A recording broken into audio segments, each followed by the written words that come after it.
અને પરિવહન વિભાગ દ્વારા આજે બનાસકાંઠા મુખ્યાલય પાલનપુરને મોટી ભેટ આપવામાં આવી છે. આપ જોઈ રહ્યા છો દ્રશ્યોમાં તે રીતે ટ્રાફિક સમસ્યાના નિરાકરણ સાથે પાલનપુરને સુવિધાયુક્ત મુસાફરીના લાભ મળશે. આ જે રાષ્ટ્રીય ધોરીમાર્ગ છે તેમાં 100 કરોડથી વધુ ખર્ચા સાથે બનેલું રેલવે ઓવરબ્રિજ કે જે ભારતમાં ચેન્નઈ બાદ બીજો આ પ્રકારનો 3 લેગ એલિવેટેડ બ્રિજ છે. તે લોકાર્પણ તેનું કરવામાં આવ્યું છે. આજે વિધાનસભા અધ્યક્ષ તેમજ રાજ્યના કેબિનેટ મંત્રી બળવંતસિંહ રાજપૂત તેમજ પાલનપુર ધારાસભ્ય અનિકેત ઠાકર અને આગેવાનોની ઉપસ્થિતિમાં આ જે બ્રિજ છે તેનું લોકાર્પણ કરવામાં આવ્યું હતું. આ બ્રિજ કીર્તિમાન તરીકે ઓળખાઈ રહ્યો છે કેમ કે 17 મીટર ઊંચાઈ પર રોટરીવાળો દેશનો પ્રથમ અને આ પ્રકારનો ત્રીજો બ્રિજ છે. ત્યારે ગુજરાતનો આ પ્રથમ અને પિલ્લર પર 3 લેગ એલિવેટેડ બ્રિજ છે. આવો 3 લેગ એલિવેટેડ બ્રિજ સૌ પ્રથમ ચેન્નઈમાં બન્યો છે.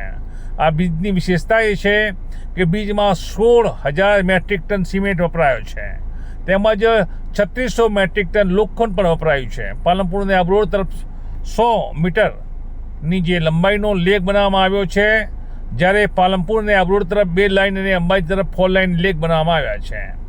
જીપી કન્સ્ટ્રક્શન કંપની દ્વારા બ્રિજ બનાવવામાં આવ્યો છે. આ આખો બ્રિજ 79 પિલ્લર ઉપર છે, જેમાં 84 મીટરના ઘેરાનું સર્કલ સેલ્ફ પોઈન્ટ બનાવવામાં આવ્યું છે. આ બ્રિજમાં કુલ 180 ગડર કોન્ક્રીટના છે અને 32 ગડર સ્ટીલના લગાવવામાં આવ્યા છે. સુવિધાજનક બ્રિજ આપ જોઈ રહ્યા છો દ્રશ્યોમાં. તેનું ઓપનિંગ કરી રહ્યા છે વિધાનસભા અધ્યક્ષ તેમજ કેન્દ્રીય કેબિનેટ મંત્રી ગુજરાત રાજ્યના બળવંતસિંહ રાજપૂત તેમજ અનિકેત ઠાકર. આ દ્રશ્યો શહેરીજનો માટે ખાસ કરીને સુખાકારીની એક સુવિધામાં વધારો કરી રહ્યા છે.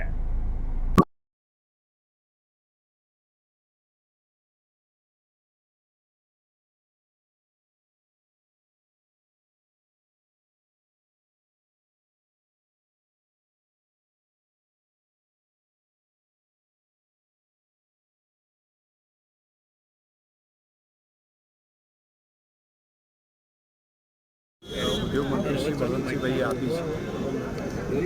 રાજ્ય સરકાર, રાજ્યના માન્ય મુખ્યમંત્રી શ્રી ભૂપેન્દ્રભાઈ પટેલ સાહેબ અને મોદી સાહેબને આપણે આભાર માનીએ.